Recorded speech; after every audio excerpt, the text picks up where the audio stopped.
Salam sejahtera Bapak Ibu, Saudara-saudara.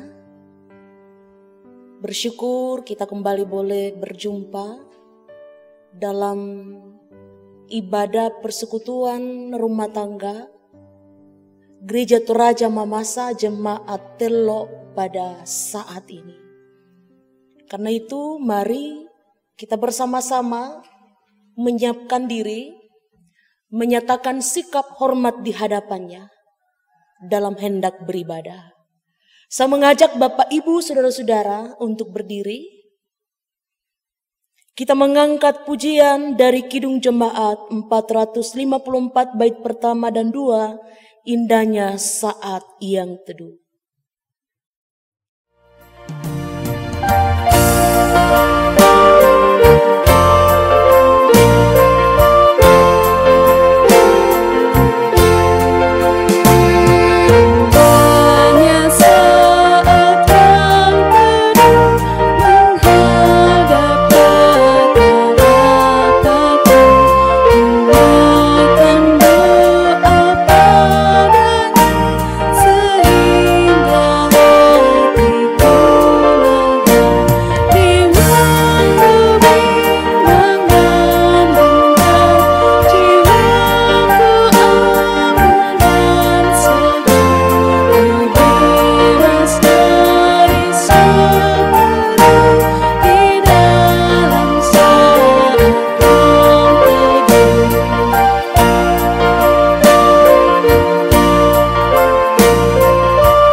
Di dalam nama Allah Bapa, Anak, dan Roh Kudus.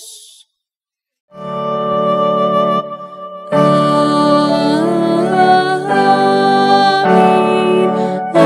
amin, amin. Kasih karunia dan damai sejahtera dari Allah Bapa kita dan dari Tuhan Yesus menyertai saudara-saudara sekalian. Kita akan masuk dalam pelayanan firman Tuhan.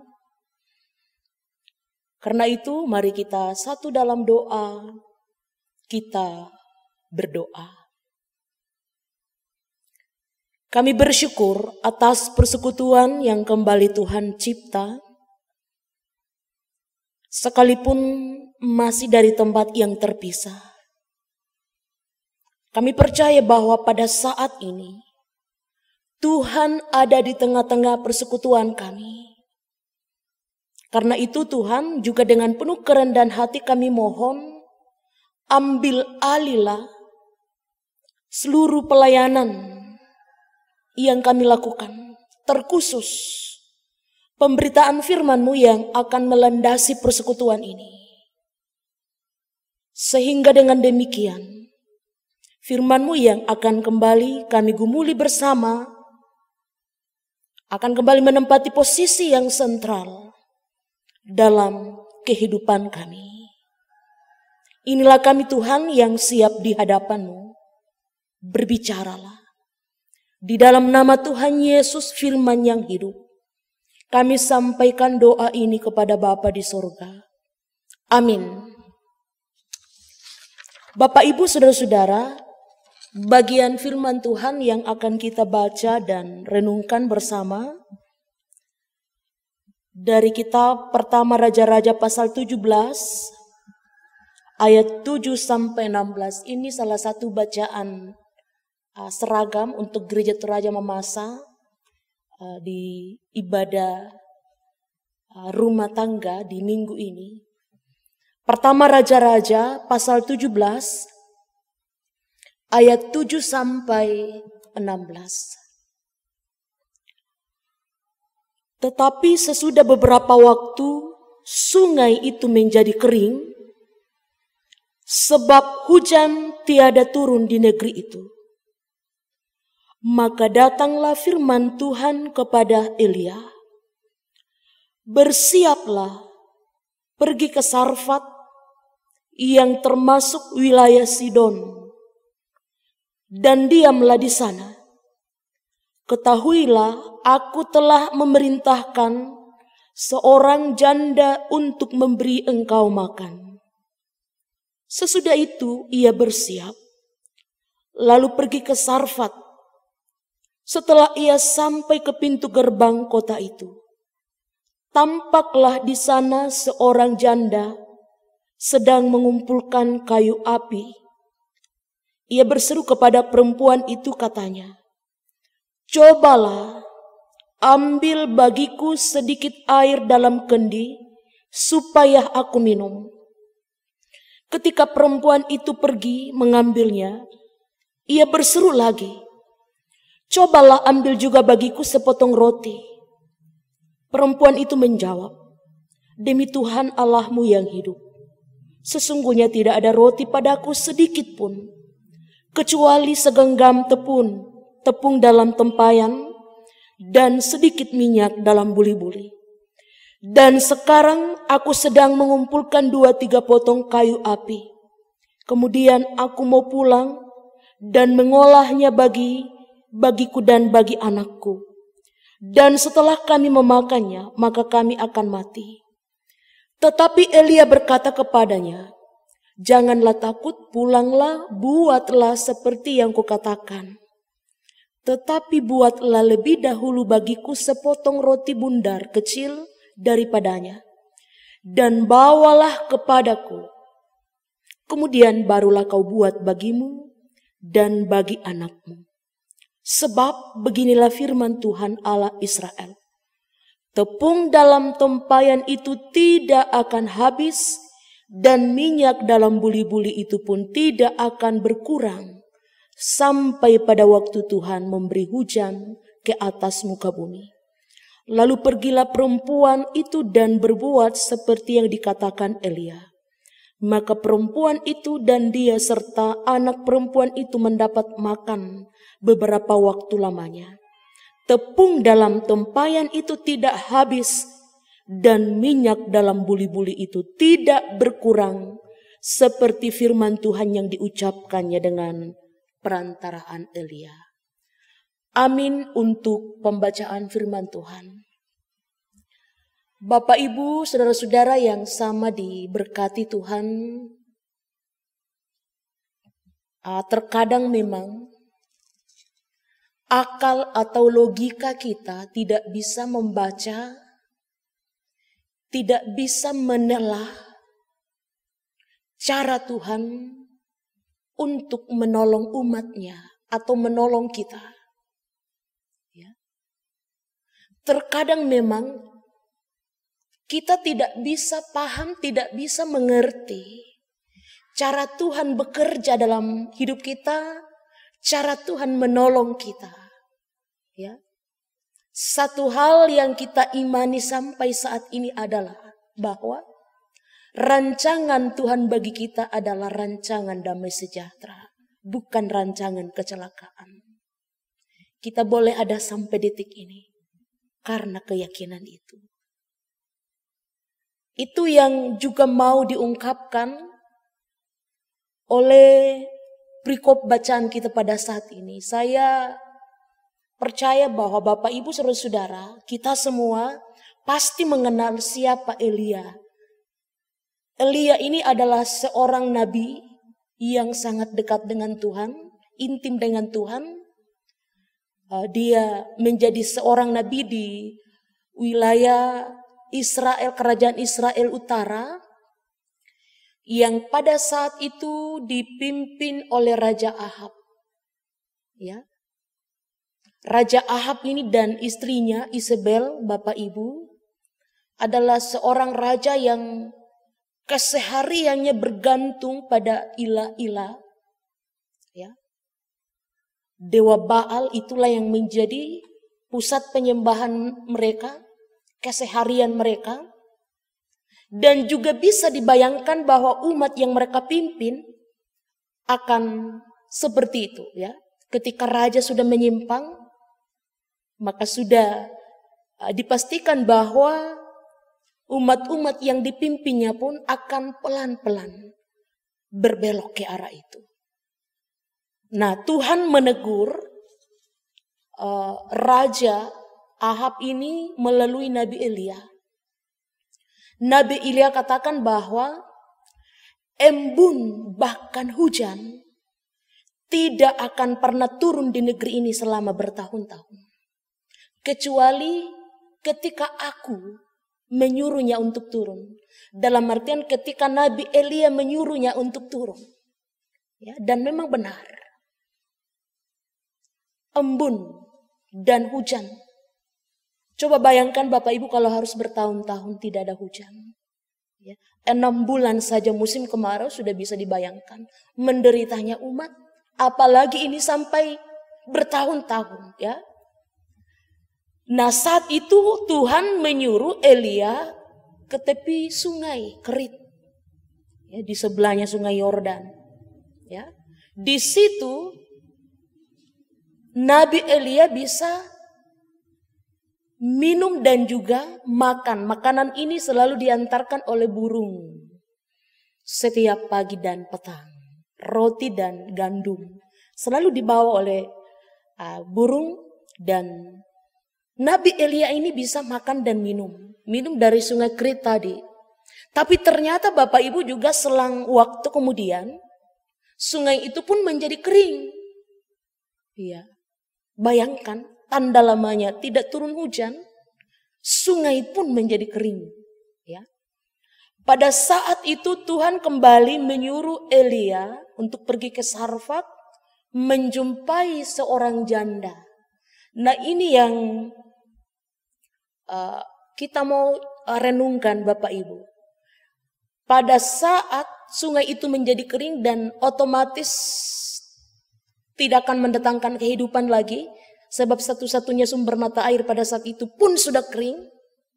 Maka Tuhan menyuruh Nabi Elia, hambanya itu, ke Sarfat, ke seorang janda. Ini janda miskin. Ya. Kemarin pun dalam ibadah hari Minggu, kita menyaksikan seorang janda miskin yang datang membawa persembahan yang satu-satunya harta miliknya pada saat itu. Lagi-lagi pada saat ini, perkop bacaan kita mengangkat toko seorang janda yang menjadi alamat atau tempat di mana Tuhan menyuruh Nabi Elia ini. Ya. Mari sejenak kita berpikir Bapak Ibu, kenapa lalu Tuhan menyuruh Nabi Elia ke janda yang tadi dikatakan janda yang betul-betul terbatas? Artinya, kenapa Tuhan tidak menyuruh Nabi Elia mungkin ke tempat orang yang berkecukupan kah? Kenapa Tuhan tidak mengarahkan Nabi Elia ini setidaknya kepada seorang pejabat mungkin ya? Kenapa Tuhan tidak menyuruh Nabi Elia ke keluarga yang memang berada misalnya ya? Kenapa Tuhan lalu menyuruh Elia ini ke seorang janda yang betul-betul kehidupannya sekarat? Ya, ini yang tadi saya katakan, tadi di awal khotbah Bapak Ibu saya katakan akal kita atau logika kita memang susah memahami cara Tuhan bekerja dalam kehidupan kita. Ya. Akal kita susah memahami cara Tuhan menolong kita. Apalagi ketika kita betul-betul berada dalam situasi dan kondisi yang sangat memprihatinkan. Ya, bayangkan kalau sudah bertahun-tahun tidak turun hujan. Hamba Allah ini, nabinya Allah ini pun sudah tidak bisa memiliki persediaan makanan, karena itu Tuhan menyuruhnya untuk pergi meninggalkan tempat itu. Tapi Tuhan menyuruh nabi ini bukan ke tempat ya yang mungkin bahasa-bahasa yang biasa kita gunakan sekarang, ke tempat yang basah, ya, ke lokasi-lokasi yang memang menjanjikan. Kenapa lalu diutus kayak seorang janda yang betul-betul hampir tidak punya apa-apa? Ya, ini Bapak Ibu yang menantang kita untuk berpikir, apakah kita masih mau meragukan kuasa Allah, cara Allah bekerja? Apakah Elia ragu saat Tuhan mengutusnya? Apakah Elia membantah, Tuhan suruh aku saja ke tempat yang lain, kenapa harus ke dia? Tidak. Sama sekali Elia tidak pernah meragukan sepatah kata pun perkataan Tuhan. Dia pergi dan menjumpai seorang janda tadi yang sedang mengumpulkan kayu bakar, sebab hanya itu rutinitasnya. Ya. Bagaimana respon janda tadi?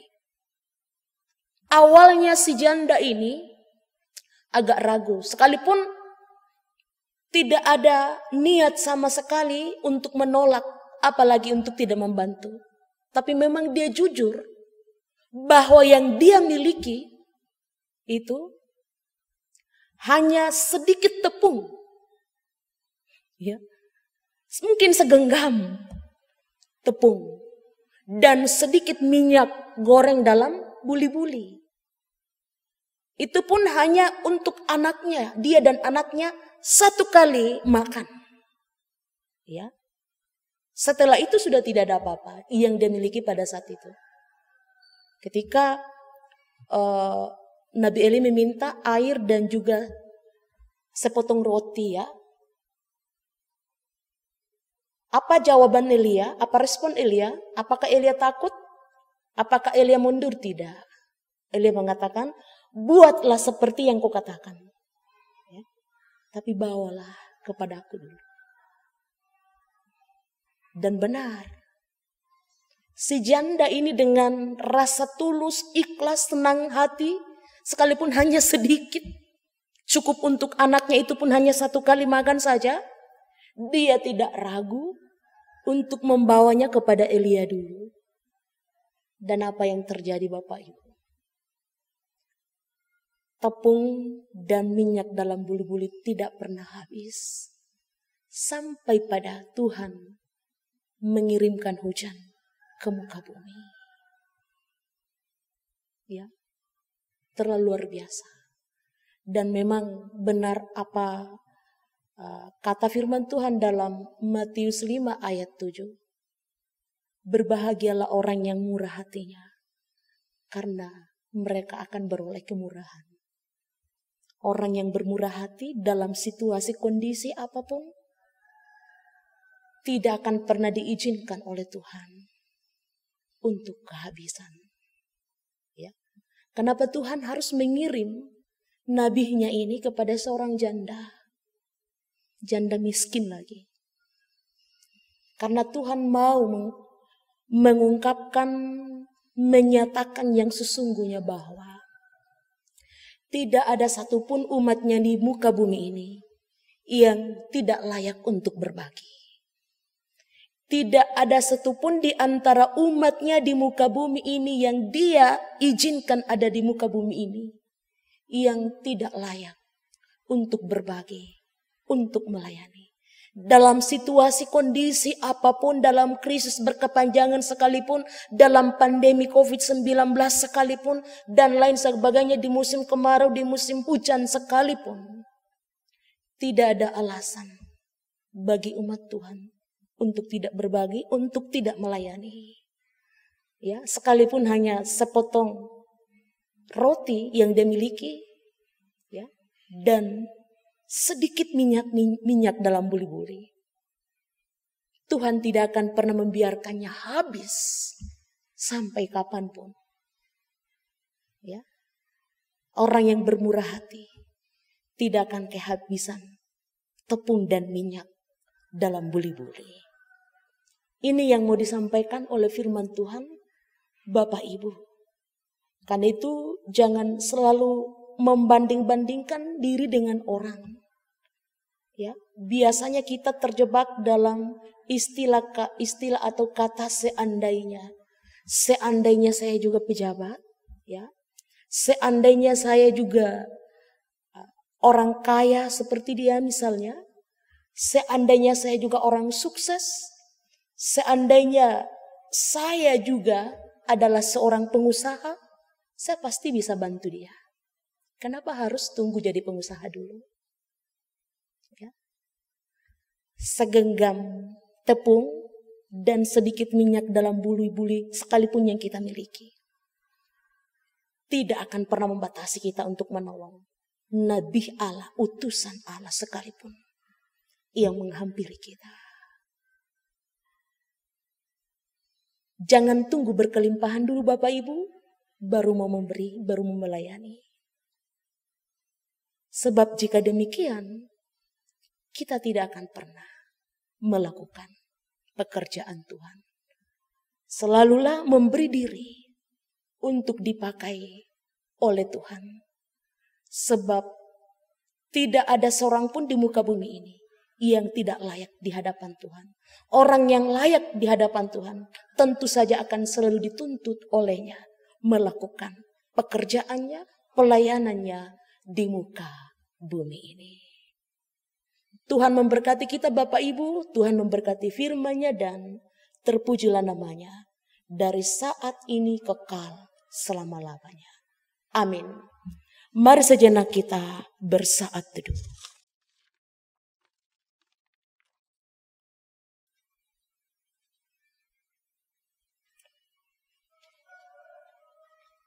Saat teduh selesai.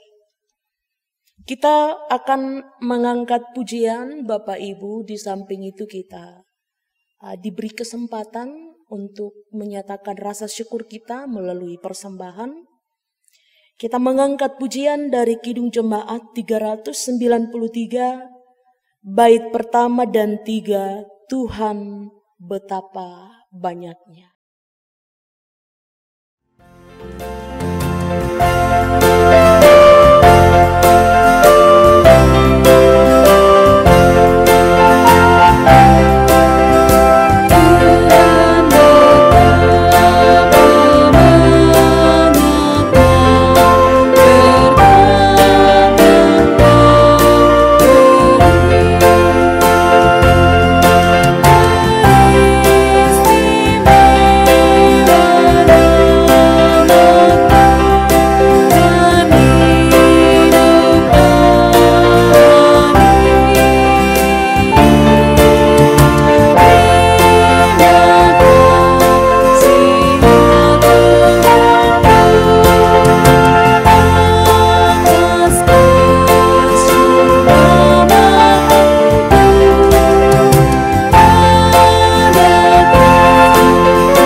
Bapak Ibu, mari kita bersama-sama datang di hadapan Tuhan melalui doa syafaat.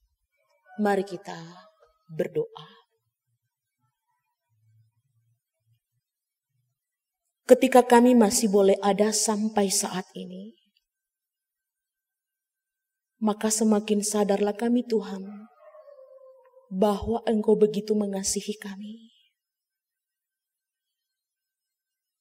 Sekalipun kami kadang tidak setia dalam terus menikmati kesetiaan. Karena itu biarlah oleh Roh Kudus-Mu kami dimampukan untuk terus memiliki kekayaan firman-Mu yang setiap saat menghampiri kami. Biarlah firman-Mu itu akan senantiasa melunakkan hati kami, mencairkan hati pikiran kami,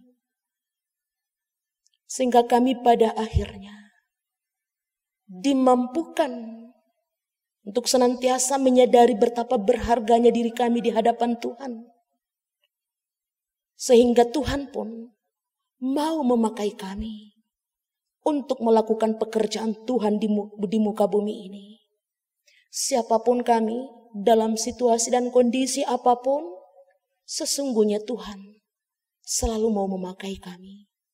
Terima kasih Tuhan. Izinkanlah firman-Mu itu untuk menempati posisi yang sentral dalam hati kami. Biarlah firman-Mu ini tidak hanya sekedar menjadi konsumsi pengetahuan kami belaka, tapi akan betul-betul mengubah karakter keberimanan kami di hadapan-Mu. Sehingga kekhawatiran, ketakutan, keraguan-raguan tidak lagi menguasai hati pikiran kami. Seluruh jemaat-Mu Tuhan, berkati. Hadirlah selalu di tengah-tengah kehidupan mereka. Hadirlah di tengah-tengah tugas tanggung jawab rencana-rencana mereka. Hadirlah di tengah-tengah sukacita dan pergumulan mereka. Sehingga umat-Mu akan semakin melihat dan menyaksikan bahwa sesungguhnya tangan Tuhan bukan kurang panjang untuk menggapai kami. Saudara-saudara kami yang masih dalam kelembahan tubuh, karena sakit penyakit dijamah oleh Tuhan, sebab sesungguhnya tidak ada satupun hal yang kami alami yang tidak dikuasai oleh Tuhan, termasuk ketika kami bergumul. Sesungguhnya pergumulan itu juga adalah alat dalam tangan Tuhan untuk semakin menguatkan kami. Ketika kami bergumul, ketika kami ada dalam keputusasaan, ketika kami ada dalam berbagai bentuk masalah-masalah kehidupan, kami percaya bahwa sesungguhnya Tuhan sedang meramu kehidupan kami untuk lebih baik, untuk lebih kuat lagi di hadapan Tuhan. Karena itu Tuhan, tidak ada alasan bagi kami untuk tidak bersyukur di hadapan-Mu. Kami menyerahkan akan rencana-rencana kami, program-program, khususnya program jemaat Tuhan yang sedang berjalan. Saat ini kami sudah ada di minggu kedua bulan November, itu berarti bahwa tinggal beberapa saat lagi kami akan memperingati Natal Yesus Kristus. Mari Tuhan, persiapkan kami semua agar supaya kami semua layak menjadi palungan bagi-Mu untuk hadir di tengah-tengah keberadaan kami. Dalam situasi kondisi apapun, sekalipun bumi ini belum terlalu pulih secara utuh, tapi kami percaya bahwa cara Tuhan selalu dahsyat untuk menghampiri kami. Engkau memberkati seluruh pemerintah-pemerintah dalam tiap lingkup pemerintahan juga, para aparat, terus kami bawa, para medis Tuhan, yang juga adalah perpanjangan tangan-Mu, selalulah berkati dan jaga. Dan pada saat ini, kami berdoa untuk persembahan syukur yang jemaat-Mu boleh berikan sebagai tanda ucapan syukur mereka di hadapan Tuhan. biarlah persembahan syukur ini dapat berkenan di pemandangan Tuhan yang nantinya akan dikelola oleh hamba-hamba Tuhan sebagaimana layaknya.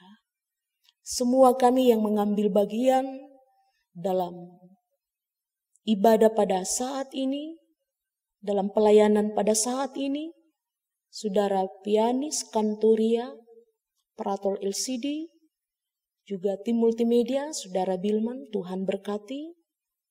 Biarlah pelayanan kami tidak sia-sia di hadapan Tuhan. Apapun yang sudah kami lakukan, sudah itulah yang maksimal. Yang boleh kami lakukan selebihnya, Tuhanlah yang akan menyempurnakannya. Sehingga boleh menjadi berkat bagi seluruh jemaat untuk hormat kemuliaan bagi nama Tuhan. Terima kasih Tuhan. Ampuni semua salah dosa kami. Terima kami yang berdoa. Karena doa yang kami sampaikan pada saat ini hanya beralaskan anak-Mu Yesus Kristus yang sudah mengajar kami doa Bapa kami sebagai berikut. Bapa kami yang di surga, dikuduskanlah nama-Mu, datanglah kerajaan-Mu, jadilah kehendak-Mu di bumi seperti di surga. Berikanlah kami pada hari ini makanan kami yang secukupnya, dan ampunilah kami akan kesalahan kami, seperti kami juga mengampuni orang yang bersalah kepada kami. Dan janganlah membawa kami ke dalam pencobaan, melainkan lepaskanlah kami daripada yang jahat. Karena Engkaulah yang mempunyai kerajaan dan kuasa dan kemuliaan sampai selama-lamanya. Amin. Mari Bapak Ibu Saudara-saudara, kita mengakhiri ibadah ini, kita sama-sama berdiri. Kita mengangkat pujian dari Kidung Jemaat 424 bait pertama dan 2. Yesus menginginkan aku.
Saudara-saudara, Tuhan sudah memberkati kita dengan firman-Nya.